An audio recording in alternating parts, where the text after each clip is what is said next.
Hi friends, as you know Diwali is around the corner, so I thought कि कुछ ऐसा बनाया जाए ड्राई स्नैक्स स्वीट्स। तो अभी यही चलेंगे कुछ दिन। तो ये अब हम बना रहे हैं शक्करपारे गोजा जो भी आप कहें, और जो कि बहुत दिन तक हम रख सकते हैं, ख़राब नहीं होते हैं और बच्चे बड़े सभी को बहुत ही पसंद आते हैं। तो इसके लिए हम ले रहे हैं मैदा। मैंने 1 kg मैदा लिया है और ये मैदे में मैं डाल रही हूँ घी, क्योंकि मिठाइयों में घी का मोयन लगाते हैं तो ज़्यादा स्वादिष्ट भी बनता है और ये उसमें सॉफ्टनेस भी लाएगा। तो मैंने ये 1.5 बड़ा चम्मच लगभग ले लिया है घी, और अब इसको अच्छे से करेंगे मिक्स।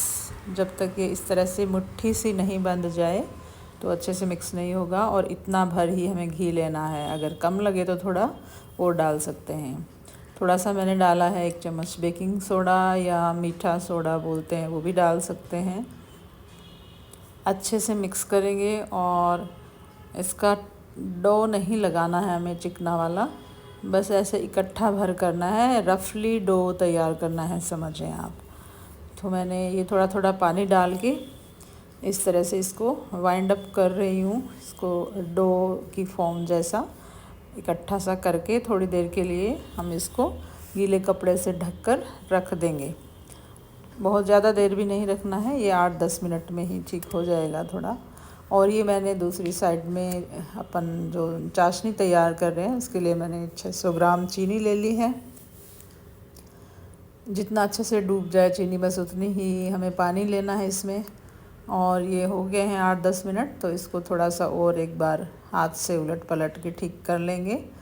और फिर इसको बेल कर जिस तरह से शक्करपारे काटते हैं, किसी भी शेप में आप काट सकते हैं, गोल, तिकोना, कोई भी शेप पर आपके पास हो उस वैसा काट लें। मैं चौकोर ही काट रही हूँ, जो ट्रेडिशनल हम काटते हैं हमेशा।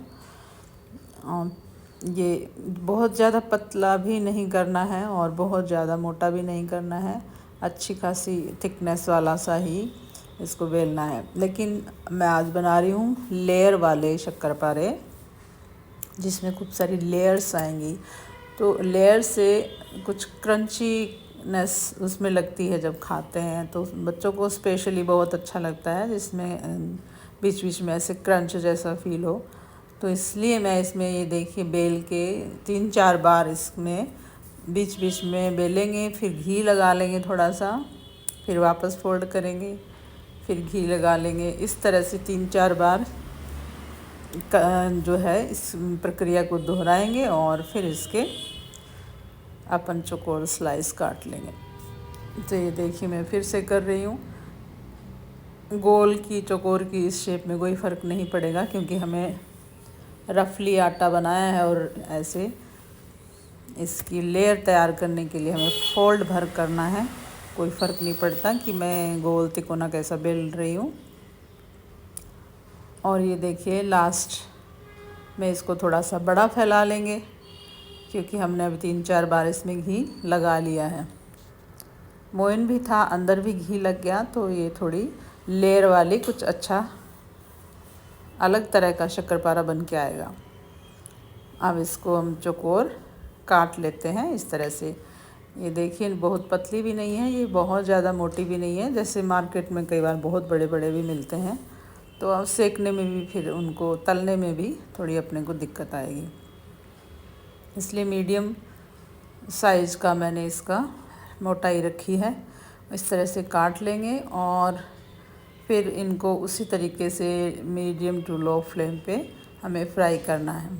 सारे एक साथ बना के रखने की ज़रूरत नहीं है, एक बार के हम काट लेंगे, उसके बाद हम साथ साथ ही इसको बेल के ये तैयार करते रहेंगे। और दूसरी तरफ हमें तलने के लिए घी रख लेना है, घी या तेल जिसमें भी आप बनाएं। वैसे मिठाइयाँ घी में बनी हुई ज़्यादा स्वादिष्ट बनती हैं। ये मैंने एक बार का तैयार कर लिया है और घी भी रख दिया है गर्म होने के लिए। एक बार अच्छा सा गर्म हो जाए तो उसको स्लो फ्लेम पर ही हमें फ्लेम को रखना है, क्योंकि जो भी चीज़ तलने की भुनने की होती है उनको बिल्कुल स्लो फ्लेम पे ही वो बहुत अच्छे से उनका जो है भुनाई सिकाई होती है। तो हमें इस बात का भी ध्यान रखना होगा। जल्दबाजी में इस तरह की कोई भी काम अच्छा रिजल्ट लेकर नहीं आते हैं। ये मैं दूसरी बार दिखा रही हूँ बना के आपको। इस तरह से बेलेंगे हल्के हाथ से, फिर चिकना करेंगे घी लगा के, फिर फोल्ड करेंगे, फिर थोड़ा बेलेंगे, फिर दोबारा इसको चिकना लगा के फिर फोल्ड कर लेंगे। इस तरह से 3-4 बार करके लास्ट में हम उसको पूरा फैलाएंगे और पीसेज में कट कर लेंगे। ये देखिए, इसकी मोटाई देख सकते हैं साथ साथ, ना ही पतला है ना ही मोटा है।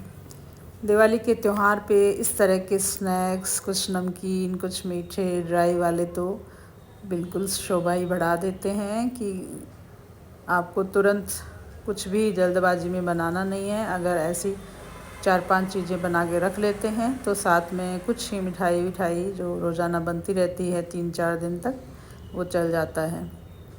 इसलिए ये तो बहुत ही ज़रूरी पार्ट है, क्योंकि हमारे यहाँ दिवाली पर 4-5 दिन तक मिलना मिलाना भी चलता रहता है और एक त्योहारी फीलिंग भी आती है कि इतना सारा कुछ बना रहता है, तो परोसने में, सबको खिलाने में, खाने में कुछ अलग ही आनंद सा अनुभव होता है।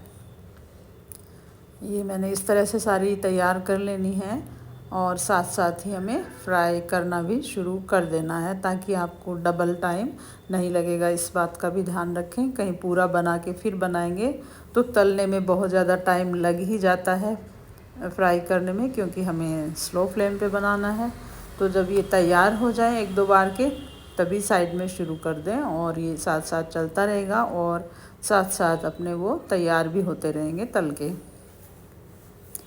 चाशनी इसमें बहुत ज़्यादा नहीं बनानी होती, जैसे 1 तार 1.5 तार के बीच की ही बनानी है।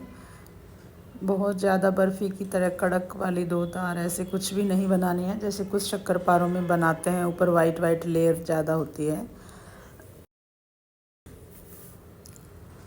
क्योंकि जब 1-1.5 तार की बनाते हैं तो अंदर तक पैर जाती है और बहुत ही अंदर तक का टेक्सचर है वो सॉफ्ट ले आती है चाशनी।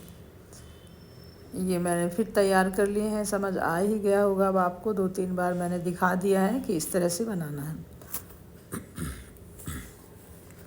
और ये देखिए, मुझे डाले हुए 2-3 मिनट हो गए हैं। अब हम इसको पलट देंगे और ये लेयर भी आपको दिख रही होंगी। देखिए बीच बीच में कितनी सुंदर लेयर बन के तैयार हुई है। इससे इनमें बहुत ही अच्छा क्रंच आएगा खाने के समय। ये देखिए, इस तरह से स्लो फ्लेम पे हम इसको फ्राई कर लेंगे जब तक इनका कलर अच्छा सुनहरा सा नहीं आ जाए।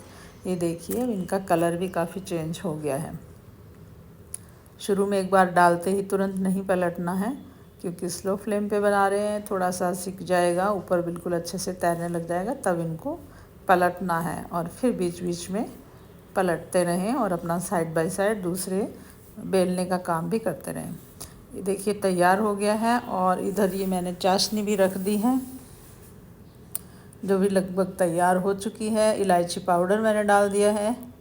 तार चेक करने के लिए कितने तार की चाशनी है, ये काफ़ी लोगों को समझ में कम आता है कि भाई क्या तार क्या चीज़ है। तो इसमें ऐसा कुछ नहीं, 2 उंगलियों के बीच में ज़रा सी चाशनी लगा के और आप इस तरह से देखेंगे तो एक धागा सा निकलता है, एक तार सा ऐसे टच होता है दोनों उंगली, तो बस वही तार होता है। और उसी से कंसिस्टेंसी का डिपेंड करता है कि हम कितने तार की चाशनी किसके लिए बनाते हैं। 2-3 तार की चाशनी होगी तो बहुत कड़क लेकर आएगी, और अगर हम 1-1.5 तार की, 1 तार की लगभग जैसे बनाते हैं तो ये इस तरह से बालूशाही है, शक्करपारे हैं, इनमें वो अच्छी सी लेयर भी बन जाती हैं और वो गुलाब जामुन की तरह बहुत सॉफ्ट भी नहीं होती कि सिर्फ उसमें जैसे डालना भर होता है तो वो 1 तार से भी कम की होती है जैसे गुलाब जामुन की।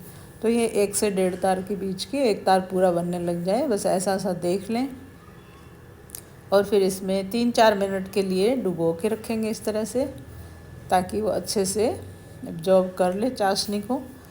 ये देखिए बनाकर खाइएगा, बहुत ही स्वादिष्ट।